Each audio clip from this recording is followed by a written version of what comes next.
अस्सलाम वालेकुम viewers, welcome to NR realtor. उम्मीद करता हूँ कि आप सब खैरोफियत से होंगे।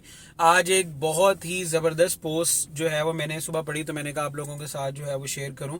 पोस्ट बेसिकली आमिर प्राचा साहब की थी, जो कि सीईओ हैं यूनिलीवर पाकिस्तान के। अब उनकी पोस्ट के अंदर जो उन्होंने पोस्ट की थी, ट्वीट की थी, बेसिकली वो ट्वीट क्या थी कि Pakistan need to move away from minimum wages to fair living wages. अभी भी बिग सिटीज़ कराची, लाहौर, इस्लामाबाद में आपके वेजेस जो हैं वो एक्सपर्ट बंदे के भी 25,000 से लेकर 30,000 तक कंसीडर किए जाते हैं। रीज़न बिहाइंड दिस कि किसी भी कंपनी में अगर आपको कोई ऐसा एम्प्लॉय मिल जाए जो कि अकाउंट्स जानता है, एडमिनिस्ट्रेशन जानता है, सेल्स जानता है, ऑपरेशंस जानता है, तो वो आपके लिए जो है वो गोल्डन एग हैन होती है। और बात गलत ये नहीं है कि आप किसी बंदे से मल्टीपल काम ले रहे हैं, बात ये है कि मल्टीपल काम लेने के साथ आप उसको फेयर वेजेस भी दें।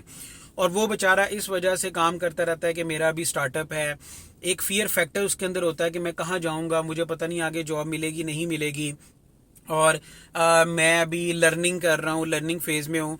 लेकिन जितने भी कंपनीज़ के हायर मैनेजमेंट है, सीईओज़ है, उनको ये चीज़ सोचना चाहिए कि एम्प्लॉय आपका एसेट होता है। और फिर हम लोग ये अक्सर बात करते हैं कि कंपनीज़ के अंदर एम्प्लॉय की स्विचिंग बहुत ज़्यादा है, एम्प्लॉय जो है वो ज़्यादा देर रुकता नहीं। क्यों नहीं रुकता? उसकी रीज़न ये है कि आप उसकी एक्चुअल फेयर वेजेस जो है वो उसको नहीं पे कर रहे थे। हदीस पाक में भी आता है जिसका मफहूम है कि किसी मजदूर को उसकी मजदूरी पूरी होने के बाद उजरत देने में देरी नहीं करनी चाहिए और उसकी पूरी पूरी उजरत जो है उसको अदा करनी चाहिए। लेकिन हम लोग जो हैं वो कोशिश ये करते हैं कि मैक्सिमम कहाँ से हमें बचत हो, कहाँ से बचे। और यही वजह है कि एम्प्लॉयज़ जो है उसकी स्विचिंग बहुत ज़्यादा ऑर्गेनाइजेशंस में, कि जब उनको ये रियलाइजेशन होती है कि अब हम कुछ कर सकते हैं या हम आगे बढ़ सकते हैं और हम जितनी एफर्ट कर रहे हैं उसके अकॉर्डिंगली हमें पे बहुत कम किया जा रहा है, तो ऑटोमेटिकली वो स्विच करते हैं। वरना किसी का फ्रेंकली बताऊँ दिल नहीं करता अच्छी जॉब छोड़ने का या अच्छी जॉब को स्विच करने का। और सबसे बड़ी मिसअंडरस्टैंडिंग जो ऑर्गेनाइजेशन को ये है कि किसी भी एम्प्लॉय के जाने से हमें फ़र्क नहीं पड़ता।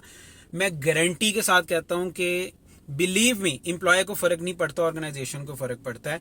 एक एम्प्लॉय ने अपनी एक्सपर्टीज़ लेकर अपनी सीट चेंज करनी है, अपनी कंपनी चेंज करनी है, और उसने वही सेम वर्क, वही सेम पोटेंशियल दूसरी ऑर्गेनाइजेशन में देना है। आपको फ़र्क पड़ता है।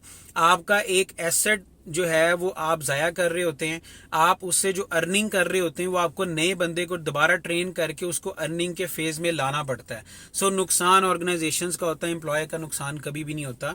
सो हमेशा जो बंदा आपके साथ, जो बंदा आपके अंडर काम कर रहा है और वो अच्छे लेवल के ऊपर काम कर रहा है, उसके साथ फेयर चलें।